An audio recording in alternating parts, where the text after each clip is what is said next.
Bonsoir et bienvenue à vous en direct sur Public Sénat. Voici les titres de votre édition du 22h ce soir.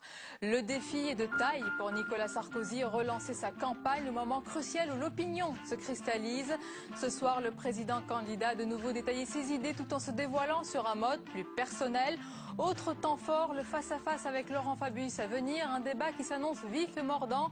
On en parle dans un instant avec notre invité politique, la députée socialiste Marie-Lise Lebranchu et notre chroniqueur Jean-Louis Gombault. Fin de la session parlementaire pour cause de campagne électorale. Députés et sénateurs suspendent leurs travaux et le moins que l'on puisse dire, c'est que leur calendrier a été très chargé ces dernières semaines pour voter les ultimes lois du quinquennat. Pour sa dernière séance des questions au gouvernement, François Fillon défend son action et pointe l'intransigeance de l'opposition.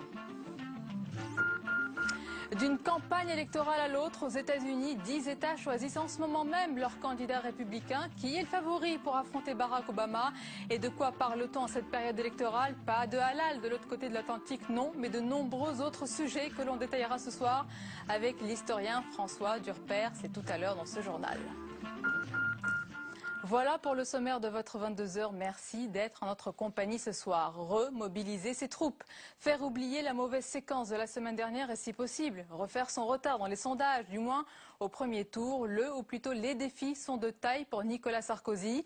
Invité sur France 2, le président candidat a expliqué ce soir quelles pourraient être ses premières actions s'il est élu en mai. On l'écoute. J'aurai un premier déplacement en Europe. Évidemment, j'irai à Berlin. Évidemment, j'irai voir Angela Merkel et quelques jours après, je partirai en Israël et chez les Palestiniens parce que je souhaite que la France, et derrière la France toute l'Europe, nous prenions une initiative pour que l'année 2012 soit l'année de la paix entre Israéliens et Palestiniens. Et le président candidat s'est aussi dévoilé, vous allez le voir, sur un mode plus personnel ce soir, notamment lorsqu'il a évoqué le lieu où il pourrait fêter sa victoire en 2012, s'il y a victoire, bien sûr. On l'écoute. Si victoire il y a, cette fois-ci j'ai une famille solide. Et je sais où je pourrais aller la fêter, cette victoire, avec ceux que j'aime, avec ma femme et avec mes enfants, et puis peut-être quelques amis. J'aurais pas besoin d'être hébergé ailleurs. Ce sont les premières réactions ce soir et la première réaction invitée politique. Marie-Lise Lebranchu, bonsoir. Bonsoir. Bienvenue à vous, ancienne garde des Sceaux et députée socialiste du Finistère. Jean-Louis Gombault, notre chroniqueur. Bonsoir Jean-Louis. Bonsoir Sonia. Juste une première réaction, Marie-Lise Lebranchu. On vient de voir Nicolas Sarkozy sur un mode plus personnel. Il y a bien sûr le combat politique, il y a aussi les épreuves de l'homme. Qu'est-ce qu'elle vous inspire? Moi je fais partie des hommes ou femmes politiques qui préfèrent avoir beaucoup de pudeur sur la vie privée. Et je ne commande pas ce qui me semble sortir du champ de la campagne électorale. Est-ce que tout candidat, d'ailleurs comme François Hollande, ne doit pas un petit peu se dévoiler? Il l'a fait d'ailleurs dans un livre récemment pour accéder à cette fonction suprême, en tout cas à vouloir. Voilà, mais bon, moi je pense qu'on peut effectivement dire avec qui on vit, peut-être dans quelles conditions, mais enfin je crois qu'il y a des barrières et voilà, je préfère qu'on mette le maximum de barrières entre la vie publique et la vie privée, parce qu'on pense toujours à ceux qui sont avec soi à un moment où on parle, mais d'autres ont des histoires et je pense parler du fond, je crois. Il faut aussi respecter le passé, mais je préfère parler d'autre chose. On va en parler tout de suite. Jean-Louis Gombault, il y a évidemment la présentation du projet économique, en tous les cas des annonces, avec une annonce ce soir, un impôt sur les bénéfices minimums pour les groupes. Première annonce, première réaction. Alors, la première réaction, c'est que ça faisait assez bizarre de voir présenter un projet en commençant par un impôt quand il y a 5 ans, on s'était engagé à ne pas augmenter les impôts. Alors, il y a d'abord plusieurs choses. La détermination du candidat, qui m'a apparu très forte au départ, c'est-à-dire que, en quelque sorte, peu importe les sondages, l'expérience passée a montré que malgré les sondages, on pouvait l'emporter. Ensuite, l'aspect un peu personnalisation sur lequel je ne reviens pas parce que ce n'est pas mon objet. Et puis après, on est passé à l'aspect explication. L'explication, il a repris les 2 dernières mesures qu'il avait déjà présentées sur la baisse des charges sociales et patronales et que c'est des allocations familiales essentiellement, et la baisse des charges sociales salariées, il est revenu, il a confirmé son idée comme quoi ça ferait augmenter les salaires au niveau du SMIC de l'ordre de 1 000 euros. Il n'a pas précisé que c'était brut, alors qu'en fait, quand c'est net, ça fait 840 euros net par mois. Et pas voulu tenir compte des remarques que lui faisait le journaliste, dans lesquelles on allait supprimer quand même la prime pour l'emploi et qu'elle allait diminuer le gain de ses salariés.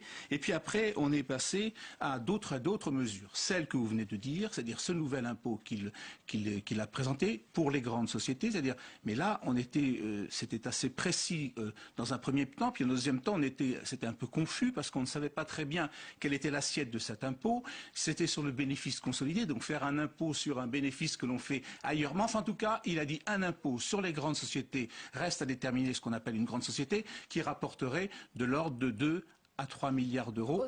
Et enfin, il y avait un aspect justification, notamment au président des riches, en disant « Mais comment pouvez-vous me taxer, si je puis dire, de président des riches, puisque je n'ai baissé aucun impôt », ce qui est quand même pas tout à fait, qui est à relativiser. Au-delà des chiffres, Madame Lebranchu, au-delà des précisions encore à apporter, un impôt sur les bénéfices minimums pour les grands groupes, cette réforme de la prime pour l'emploi, qui est présentée par Nicolas Sarkozy pour les salariés, est-ce que c'est crédible pour le candidat du peuple tel qu'il se présente?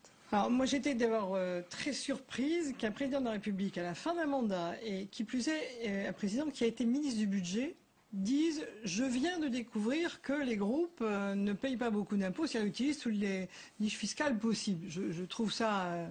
Il n'a pas dit « Je viens de découvrir ». Enfin, j'ai découvert. Mais enfin, il aurait mis donc 7 ans à découvrir. Et voilà. Je trouve que... Bon, ça, c'est pas sérieux de dire ça. Il y a bien longtemps qu'on sait que les grandes entreprises payent très très peu d'impôts et jouent de toutes, à la fois les exonérations de charges d'une part et les niches fiscales d'autre part. Donc il y a longtemps qu'on pouvait rectifier. On lui a proposé d'ailleurs plusieurs fois, y compris de baisser l'impôt sur les PME, d'augmenter l'impôt sur les grands groupes. Alors il y a un sujet effectivement sur ce que vous dites, c'est-à-dire qu'un bénéfice consolidé, ou alors il n'a jamais discuté au niveau européen ni au niveau international, il pourra pas le faire comme ça. Donc qui est une modulation de l'impôt, nous on le propose avec François Hollande depuis longtemps. Maintenant c'est sur la table, hein. C'était dès le projet du Parti Socialiste présenté par Martine Aubry de passer un impôt plus juste pour les PME, un peu plus lourd pour les grandes entreprises, et en particulier en chassant un certain nombre d'effets d'aubaine et de niches. Voilà, voilà, si c'est personnel, c'est en réaction. On est devant la télévision, j'ai même pas le temps de réfléchir. Encore une réaction, parce que on a suivi pour moi, ensemble c'est pas sincère. le début de Il y a quelque chose de l'émission. pas sincère. Qu'est-ce qui n'est pas sincère dans la fiscalité. Parce que sur la prime pour l'emploi qu'il supprime, pardonnez-moi, mais ça fait effectivement les 850 euros. Et il oublie d'ailleurs que pour un célibataire qui est au SMIC, le fait de lui enlever la prime pour l'emploi, d'une part, mais le fait de lui ajouter ce surcoût ce bénéfice salarié va faire qu'il va payer un petit peu d'impôt sur le revenu. Donc il va falloir aussi corriger ça. Les précisions de Jean-Louis Gombault, mais je voudrais revenir encore sur ce côté président des riches, parce qu'il a dit au début de l'émission qu'il n'avait pas de leçons à recevoir de la gauche. Il a quand même cité beaucoup de personnalités connues du grand public, enfin plus ou moins, Pierre Berger, Yannick Noah, proches de la gauche. Il a également cité Demis Strauss-Kahn et son épouse, qui ne sont pas dans la misère, dit-il. Comment vous avez pris J'ai trouvé que c'était Laurent Fabius très élégant. Concernant au moins certains d'entre eux. Par rapport à Yannick Noah, Laurent Fabius va pouvoir répondre tout seul. Tout à l'heure. Qu'il y ait des gens qui sont riches et qui fréquentent le Parti socialiste, oui.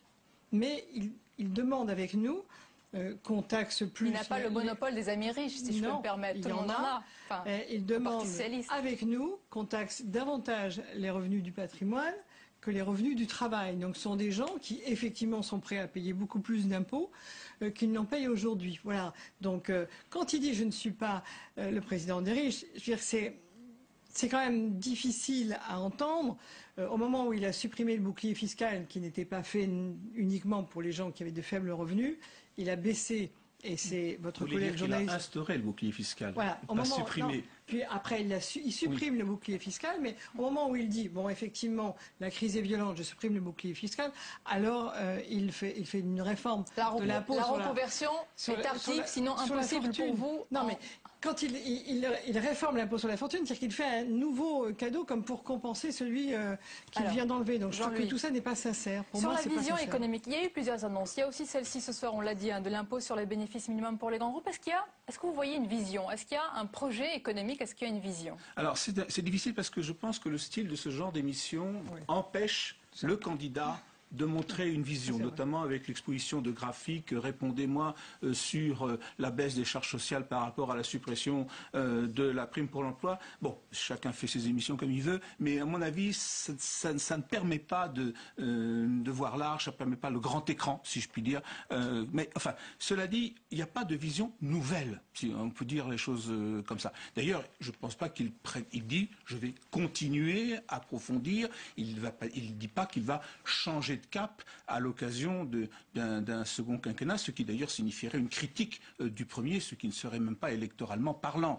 Donc il n'y a pas une véritable vision. Je confirme d'ailleurs que il y a deux attitudes lorsqu'on lui dit vous étiez sur le yacht de Monsieur Bolloré, c'était peut-être pas le bon endroit où il fallait aller, donc il regrette visiblement de l'avoir fait. Oui, il y a un mea culpa. Il y a un mea culpa, mais en fait il le reporte sur quelqu'un d'autre, visiblement, j'ai l'impression. Enfin bon, peu importe, il y a un mea culpa, mais en même temps, il en profite quand même pour dire, oui, mais attention, on a quand même besoin, ce qui d'ailleurs n'est pas faux, on a besoin de ces gens pour investir et créer des emplois. Donc, il essaie de tenir les deux. Donc, si je voulais, la vision n'est pas, il y a peut-être une vision, mais c'est pas une vision nouvelle. Ce que l'on a appris simplement sur la question des 70 milliards d'économies budgétaires qui étaient nécessaires pour rentrer dans les clous, c'est qu'il allait faire le forcing sur les collectivités territoriales. Alors ça c'est important, peut-être Marie-Zé Branchu sur les collectivités locales. Arrivé à quelques 60 milliards, donc je ne sais pas du tout, j'ai pas pu refaire les calculs au fur et à mesure de l'émission,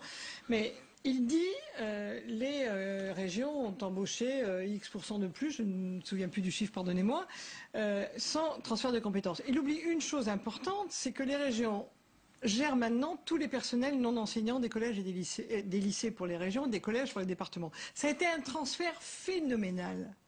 Nous, on est passé, c'était de 1 à 5. Il y a une méconnaissance de la réalité une non-reconnaissance du fait que ces personnels, qui étaient des personnels de l'État, sont devenus des personnels soit de la région, soit des départements. Et là où il n'est pas juste par rapport aux collectivités territoriales, c'est d'abord qu'elles investissent beaucoup, et sans leur investissement sur les secteurs industriels, je ne sais pas très bien où on va. Ou sur le TGV, ou sur les aéroports, et j'en passe. Mais là où il n'est pas juste, c'est que les régions, par exemple, n'ont plus d'assiette fiscale en dehors de la taxe sur les produits pétroliers. Elles n'ont plus de ressources, donc elles sont dans une situation extrêmement difficile. Elles gèrent au mieux quand même l'aide aux entreprises, puisque c'est elles qui font les aides de proximité. Elles gèrent les lycées, elles gèrent la formation professionnelle.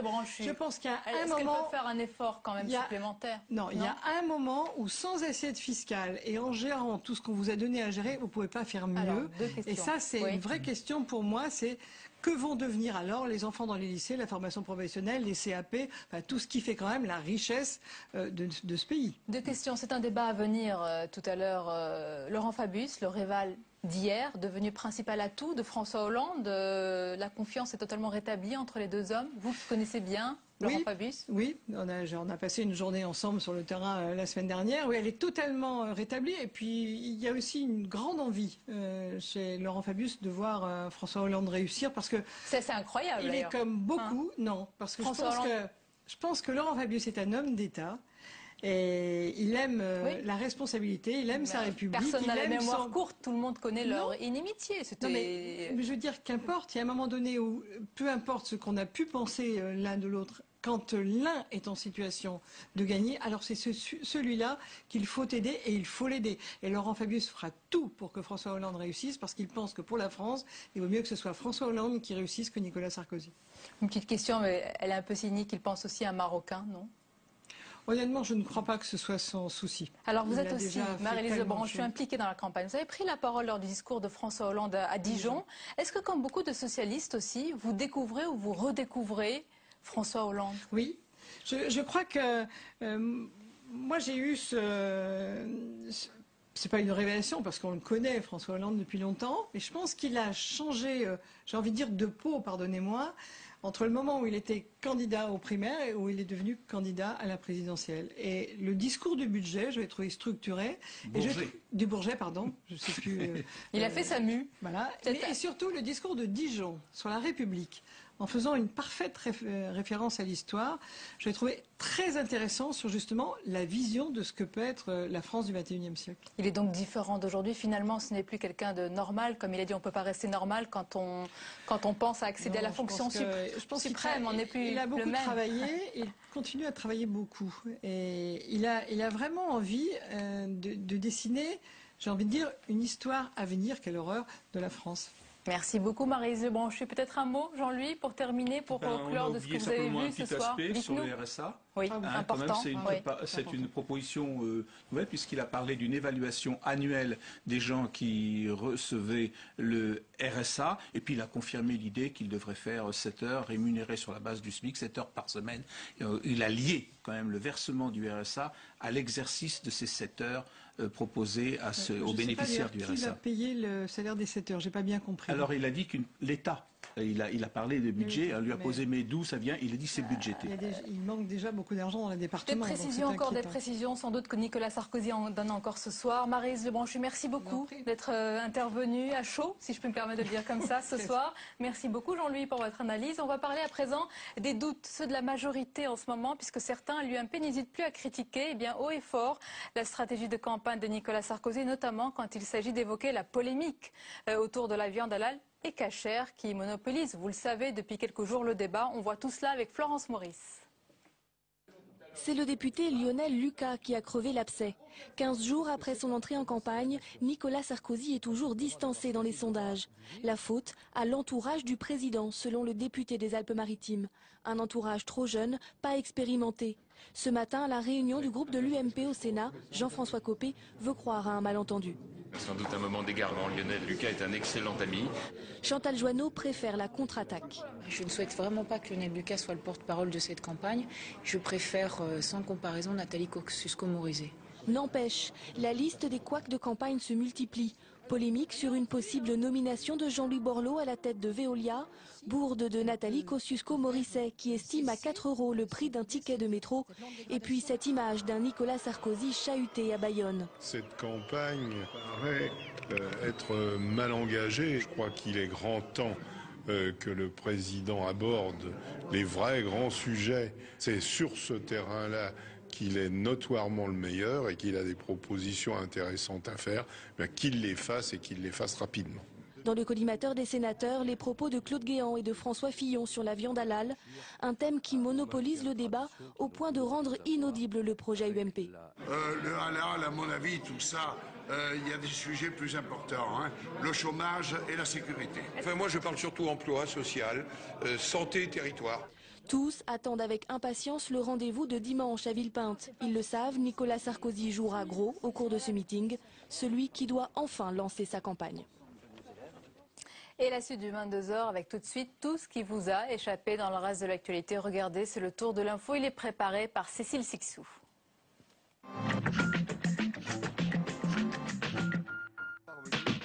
Fin de session pour le Parlement, campagne présidentielle oblige et l'heure est au bilan.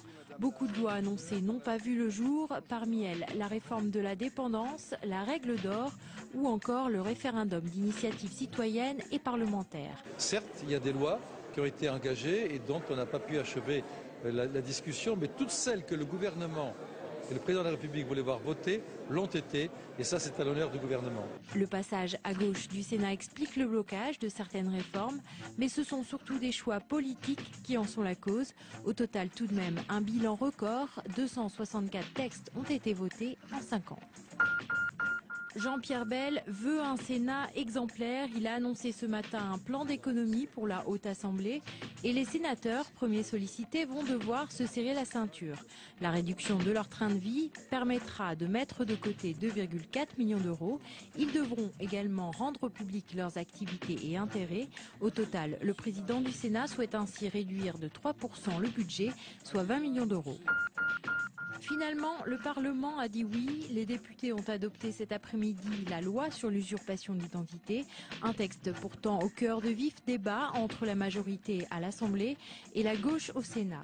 En cause, un fichier géant, il contiendra toutes les données biométriques des Français, une atteinte aux libertés pour les parlementaires socialistes. Ils ont d'ores et déjà annoncé qu'ils allaient saisir le Conseil constitutionnel.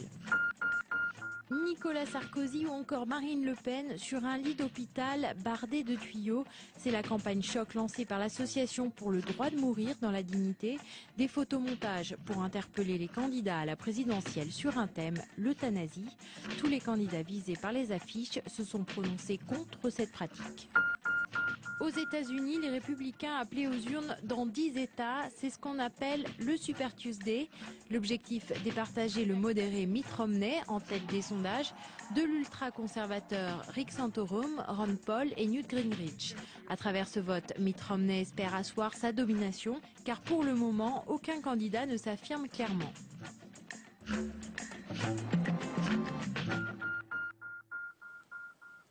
Et c'est le mardi de vérité aux États-Unis pour les républicains. 10 États sont appelés à se prononcer sur le choix du futur adversaire de Barack Obama lors de la présidentielle de novembre. Le millionnaire Mitt Romney espère consolider sa position de favori lors de ce Super Tuesday. On en parle avec François Durper, historien spécialiste des États-Unis. Bonsoir François. Bonsoir Sonia. Alors dites-nous, qui fait peur à Barack Obama, si quelqu'un lui fait peur parmi ses candidats républicain. Quand vous avez un candidat qui lance des marshmallows, qui chante, qui rechante, il a peur de personne pour le moment, Barack Obama, parce qu'il voit les candidats républicains se diviser. Plus la course se prolonge et plus Barack Obama semble s'acheminer vers une réélection. Et d'ailleurs, cette nuit, si un candidat ne se détache pas, probablement qu'on va partir sur un mois de mars indécis et probablement que la décision entre les républicains se fera en avril, voire en mai. Et donc, c'est tout bénéfice pour Barack Obama. Parmi les candidats, celui qui lui poserait le moins de problèmes, ça serait Santorum. Parce que Santorum est beaucoup trop à droite pour le reste de l'Amérique. Il plaît beaucoup à beaucoup de républicains très à droite. Mais devant les Américains, ça serait très dur. C'est Mitt Romney le favori. Expliquez-nous quelque chose qui est assez frappant pour Mitt Romney. Quand même, on est dans un pays comme tous les autres en crise, qui a des difficultés économiques. Et Mitt Romney, qui semble être le plus éloigné finalement des réalités, il a dit lui-même, je ne m'en fais pas pour les plus pauvres. C'est celui qui est favori. Comment ça se fait-il? Parce que les autres sont encore plus éloignés des réalités. Dire, alors, dans le Parti républicain, vous avez Mitt Romney représente la gauche du Parti républicain. Il est le plus centriste. Il est celui qui serait le mieux à même d'aller chercher les indépendants qui font l'élection aux États-Unis.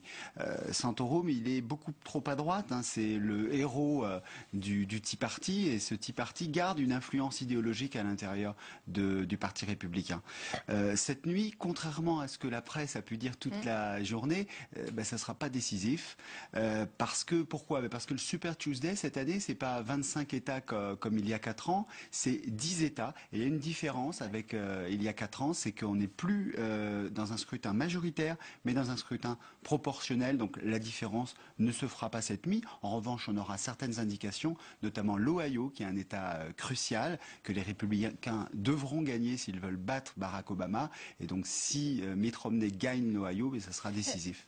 François Durper, vous avez vu là, quand on parle des différents candidats à la présidentielle française, tous essayent de se rapprocher du peuple, en tout cas de se présenter en candidat du peuple. Et là, Mitt Romney, c'est son principal atout, c'est sa fortune colossale. C'est ça? Oui, c'est difficile. Mais alors, parce que Mitt Romney n'a pas compris l'Amérique de 2012.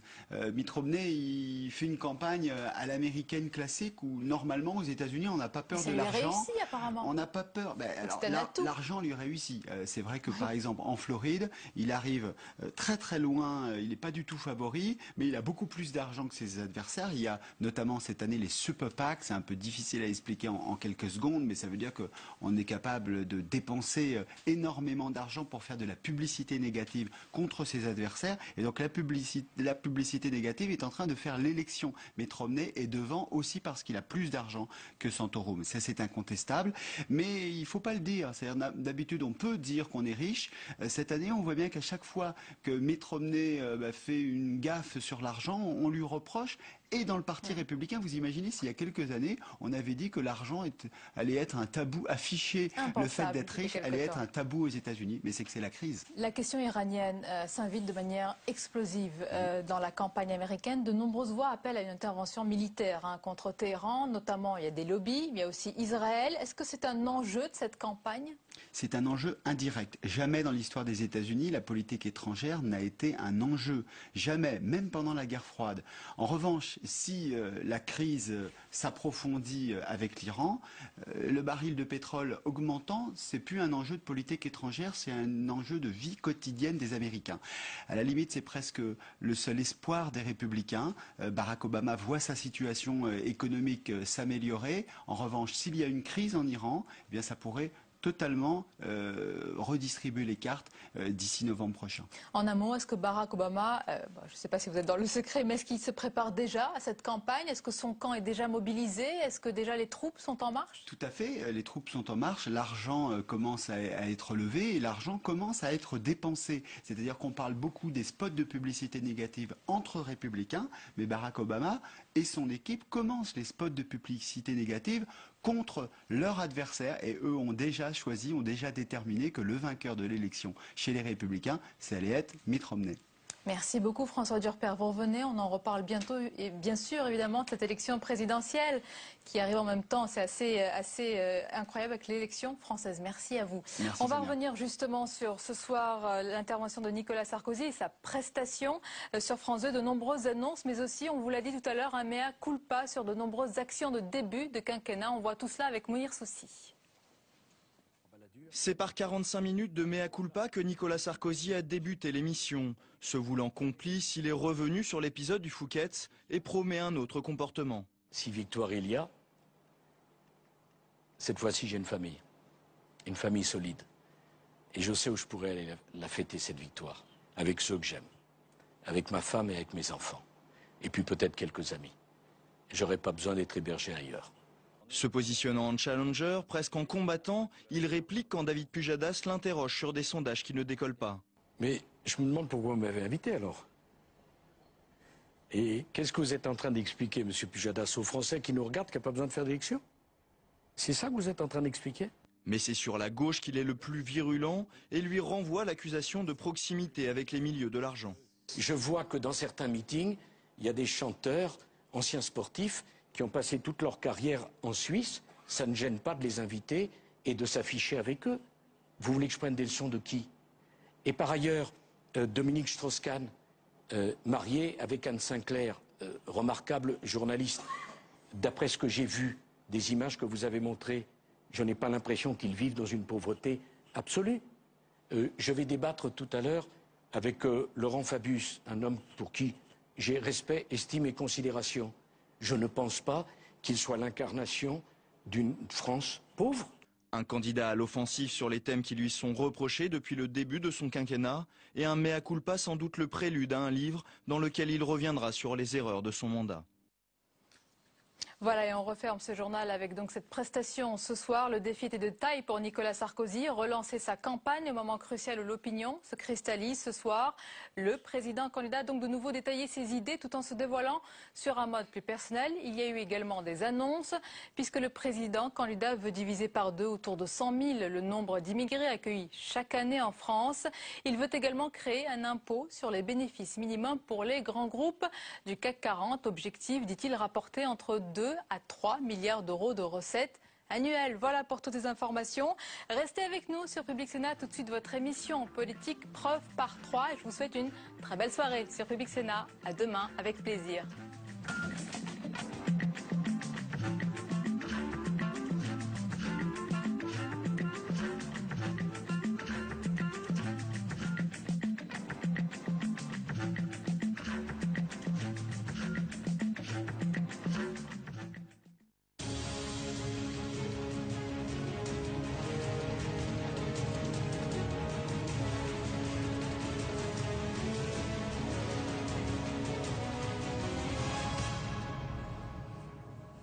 Arnaud Montebourg est l'invité de Preuve par 3. Bonsoir. Bonsoir. Et merci d'être avec nous, chantre de la démondialisation durant la campagne de la primaire socialiste. Vous parcourez la France depuis quelques semaines, la France de la désindustrialisation pour François Hollande. L'emploi est bien sûr au cœur des préoccupations des Français qui se disent par ailleurs déçus par la tournure actuelle de la campagne présidentielle. Nous aborderons ces sujets tout à l'heure avec Samir Tounsi de l'agence France Presse, notre partenaire, et puis Perrine Tarnoud de Public Sénat lui succédera et nous parlerons du printemps des poètes, Aragon, la Rose et le Réséda, qui vous inspire pour votre mouvement. Arnaud Montebourg, d'abord, est-ce que vous avez obtenu des informations de la police ou de la justice après l'agression dont vous avez été victime l'autre soir dans les rues de Paris avec votre compagne? Oui, d'abord, je veux remercier les forces de l'ordre de prendre très au sérieux cette enquête judiciaire. La police judiciaire m'a montré la vidéosurveillance qui avait enregistré l'ensemble des faits. Et contrairement aux insinuations que je lis parfois ici ou là, où finalement nous aurions monté en épingle et amplifié un incident qui n'aurait pas été grave ou qui aurait été sans importance ou sans conséquence, toutes les déclarations que j'ai pu faire, ainsi que Audrey Pulvar, sur procès-verbal de la police judiciaire, sont parfaitement confirmées et l'agression est parfaitement démontrée dans la façon dont la caméra de vidéosurveillance a filmé la scène. La question, c'est le lien avec le Front National. Est-ce qu'il est établi? Écoutez, en dehors des insultes raciales antisémites, des violences volontaires, jets de verre, deux verres que nous avons essuyés, je n'y peux rien si ces militants scandaient le nom de Le Pen, présidente. Donc il y a bien un militantisme, un engagement politique, une présentation d'un soutien à l'un des candidats. Un climat général, avez-vous dit, favorisé par Marine Le Pen, selon vous? Le climat général de la libération de la parole raciste est un problème dans notre pays. Ça se voit déjà sur les matchs de foot, pas seulement professionnels mais aussi amateurs. Mais là, nous avons une scène de rue qui rappelait les heures sombres de notre histoire, avec l'allusion au youpin qu'il faudrait chasser de France, le mot Juden qui a été crié, des insultes de nature comme négresse, où Montebourg va mettre tes babouches, parce que mes origines algériennes sont connues. Donc nous avons affaire à des militants politiques qui connaissent, qui nous ont reconnus. Des militants politiques, donc vous maintenez. Des militants politiques, parfaitement. Ils sont identifiés. Je fais confiance maintenant à la police judiciaire. On les voit à visage découvert sur les vidéos de surveillance. Je fais confiance à la police judiciaire pour procéder à l'identification des coupables. Et de l'interpellation prochaine. Je l'espère, je le souhaite. Proche. Je le souhaite. Vous le souhaitez. Marine Le Pen, justement, elle a donc lancé le débat sur la viande halal et elle est suivie par le président candidat pour qui c'est le premier sujet de préoccupation des Français. Il l'a dit. Est-ce que vous diriez, à titre personnel, comme François Fillon, que l'abattage rituel ne correspond à plus grand-chose dans le monde moderne? Écoutez, faire de la question de savoir si l'étourdissement des agneaux avant leur abattage et leur consommation est une préoccupation majeure de la France me paraît être une manœuvre grossière et grotesque de diversion par rapport aux problèmes considérables qu'aujourd'hui les Français rencontrent dans leur vie quotidienne.